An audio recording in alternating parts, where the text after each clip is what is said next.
اربوں روپے کی جائیداد پکڑی گئی ہے جو ابھی تک 2016 تک جب تک یہ انکشاف نہیں ہوا ریکارڈنگ ہے مریم نواز کی مریم صفدر کی کہ نہ میری فیملی کی کوئی پراپرٹی باہر نہیں ہے.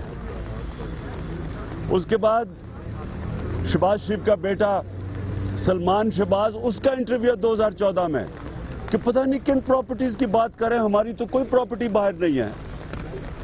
اور جب وہ انکشاف ہوتا ہے تو اس کے بعد پھر نئی کہانیاں آنی شروع ہوتی ہیں.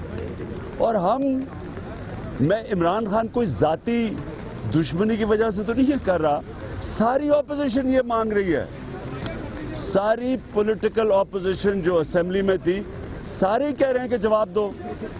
تو جب جواب نہیں ملا اسمبلی میں اور جب ہم نے خواجہ آصف کی جو ابھی بڑا مجھے پتہ پڑا کوئی دھواندار باتیں کر کے گئے ہوں گے, انہوں نے جب اسمبلی میں کہا کہ میاں صاحب فکر نہ کریں لوگ بھول جائیں گے پینما کو جس طرح پہلے بھول گئے ہیں چیزوں کو, آپ کو کوئی فکر کی ضرورت نہیں ہے. تب ہم نے فیصلہ کیا کہ سپریم کورٹ میں آنے کا. جب پارلیمنٹ جس کا کام تھا جس کو پرائم منسٹر جواب دے تھے, جب انہوں نے پارلیمنٹ کو جواب نہیں دیا اور جو جواب دیا اس کی میں ابھی بعد میں بات کروں گا, جب انہوں نے جو جواب دیا اس کی جب تفصیل مانگی ٹی او آرز مانگے, جب انہوں نے نہیں کیا تب ہم سپریم کورٹ میں پہنچے ہیں. اور میں اکیلا نہیں ہوں, ساری پاکستان کی اپوزیشن پارٹیز نے ڈیمانڈ کیا تھا جواب. اب یہاں یہ کہنا کوئی چیزیں بتانی جی وہ ڈکٹیٹر وہ مشرف کی انہوں نے دور میں انہوں نے اسے نواز شریف جب گیا تو انہوں نے خوشیاں بنائی تھی 99 میں نے بنائی تھی, پاکستانی قوم نے مٹھائیاں بانٹی تھی. کیوں؟ کیونکہ انہوں نے یاد رکھیں یہ 15ویں ترمیم لے کے آ رہے تھے, امیر المومنین بننا چاہتے تھے. جی ڈی اے کے اندر پیپلز پارٹی تھی, اے این پی تھی, ایم کیو ایم تھی, ساری پارٹیز تھی. جو جی ڈی اے میں ہم نے تحریک چلائی تھی بچانے کے لیے کہ ایک ڈیموکریٹک ڈکٹیٹرشپ قائم ہونے جا رہی تھی. سب کو یاد ہونا چاہیے کہ انہوں نے سپریم کورٹ کے اوپر حملہ کیا تھا 98 میں. یہ وہ جو ہماری جمہوریت تباہ کر رہے تھے تب ہم سب کے ساتھ تھے, ذاتی دشمنی نہیں تھی.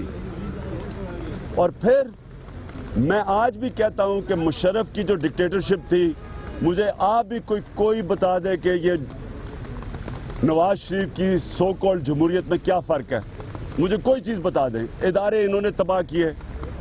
آج مجھے یہ بتائیں کہ کوئی انتقامی کارروائی کم ہے, ہمیں کوئی لبرٹیز ہیں, میرے اوپر ایف آئی آر اشتہاری ہوں میں, اس کے اوپر جہانگیر کے اوپر پروب چل رہی ہے, شیخ رشید کی لال حویلی کے اوپر کوشش کر رہے ہیں کہ اس کو نکالا جائے, میرے اوپر کیس ادھر چل رہے ہیں.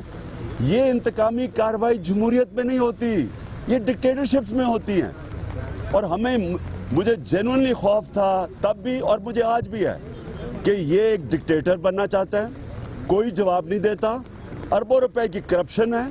ان کا کام تھا پارلیمنٹ میں جواب دینا, انہوں نے جھوٹ بولا. میں یہ کہتا ہوں کہ انہوں نے پارلیمنٹ میں بھی نواز شریف نے جھوٹ بولا, اس نے سپریم کورٹ میں بھی جھوٹ بولا. اب ہمیں پتہ چلا آج کہ قطری لیٹر ایک اور آ گیا ہے, قطری لیٹر مارک 2 یا 112 مارک 2, یہ ایک نئی چیز نکلی ہے. اب میں ان سے پوچھتا ہوں کہ آپ نے یہ 9واں مہینہ جا رہا ہے, یہ ساری جو آج آپ نے یہ قطری خط کے ساتھ منی ٹریل دی ہے اور یہ ساری کیش میں ہے, یہ کوئی بینکنگ ٹرانسفرز نہیں دکھائی. اگر آپ یہ جینوئن تھا تو کیا چیز آپ کو روک رہی تھی جب نواز شریف نے 3 تقریریں کی؟ کیوں نہیں یہ قطری خط آیا؟ کیوں نہیں انہوں نے قطری کا بتا دیا کہ ساری ٹریل ہے؟ یہاں تک کہ 5 نومبر کو قطری خط آتا ہے 2016 میں, اور 7 نومبر کو جو بچوں کی جو ان کی سٹیٹمنٹ ہے اس میں قطری نہیں ہے.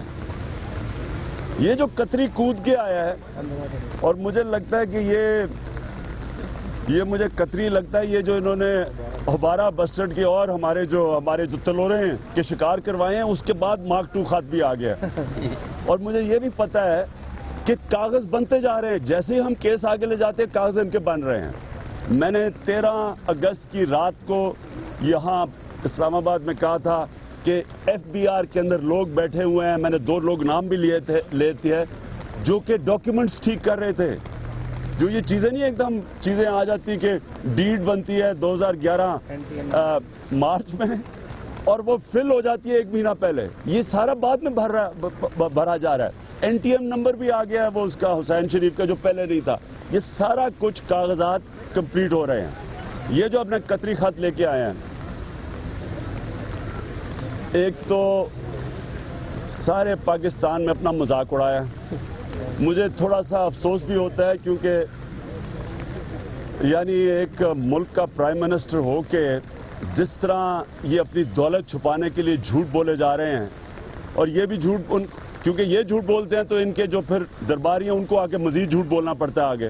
مجھے ان کے اوپر بھی ترس آ رہا ہے کہ ان کے گھر میں پتہ نہیں ان کی فیملیز کیا کہتی ہوں گی, ان کے بیوی بچے کیا کہتے ہوں گے کہ ہر روز آ کے یہاں کھڑے ہوتے ہیں, ادھر جھوٹ بولتے ہیں, پھر ان کو وہ جھوٹ کو جسٹیفائی کرنا پڑتا ہے. میں صرف اس کے اوپر آخری بات یہ کہنا چاہتا ہوں کہ یہ جو انہوں نے قطری خط پروڈیوس کیا ہے, یہ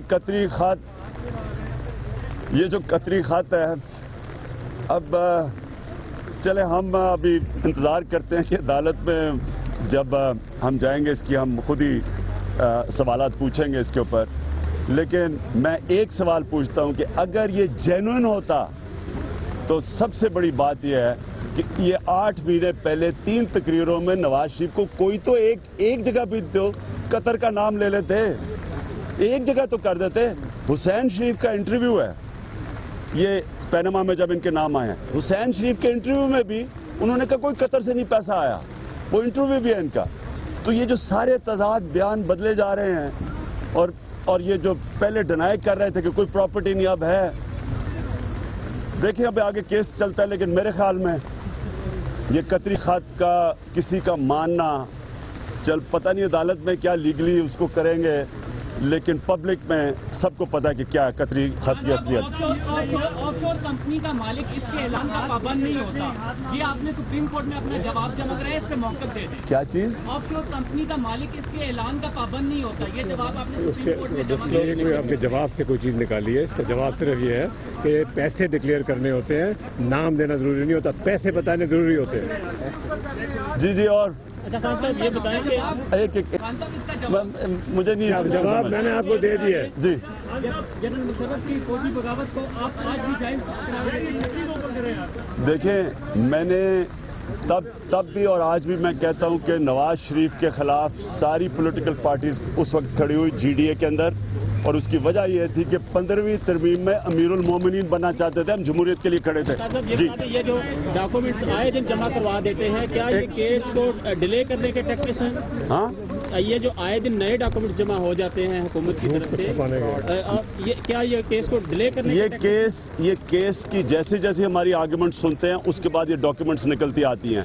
اگر یہ جینوئن ہوتی تو یہ پہلے دن دے دیتے. میں پھر سے کہتا ہوں, اگر یہ قطری کی ساری جو آج منی ٹریل لے کے آئے ہیں یہ پہلے دے دیتے تو اسی کے اوپر بات ہو جاتی, اور اگر وہ جینوئن ہوتی تو پہلے دن آ جاتی.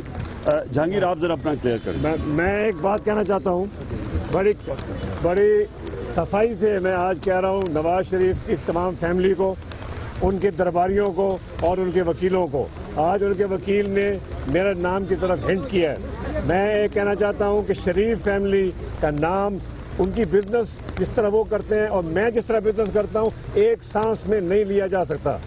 میری تمام بزنس جو ہے وہ صاف اور شفاف ہے, ڈکلیئرڈ ہے, اور ٹیکس میں دیتا ہوں اور ڈیویڈنڈ میں دیتا ہوں. میں آپ کو صرف 2 چیزیں بتانا چاہتا ہوں. ایک, جتنا میں نے 1 سال میں ٹیکس دیا ہے, 1 سال میں ذاتی انکم ٹیکس, نواز شریف نے اپنی تمام زندگی میں اتنا ٹیکس نہیں دیا.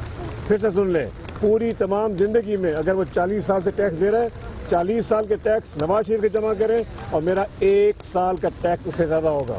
دوسری بات, یہ کہتے ہیں بڑے ارب پتی ہیں, کمپنی ہے ہماری, ہم پیسے بناتے ہیں. میری شوگر مل ہیں, ان کی بھی شوگر ملیں ہیں. میں آج نواز شریف کو چیلنج دیتا ہوں, چیلنج. میری کمپنیوں نے پچھلے 6 سال میں 4 ارب روپے کا منافع بانٹا ہے. 4 ارب روپے کا منافع بانٹا ہے, یعنی میرے پاس پیسے آئے ہیں اور لوگوں کے پاس جو شیئر ہولڈر ہیں.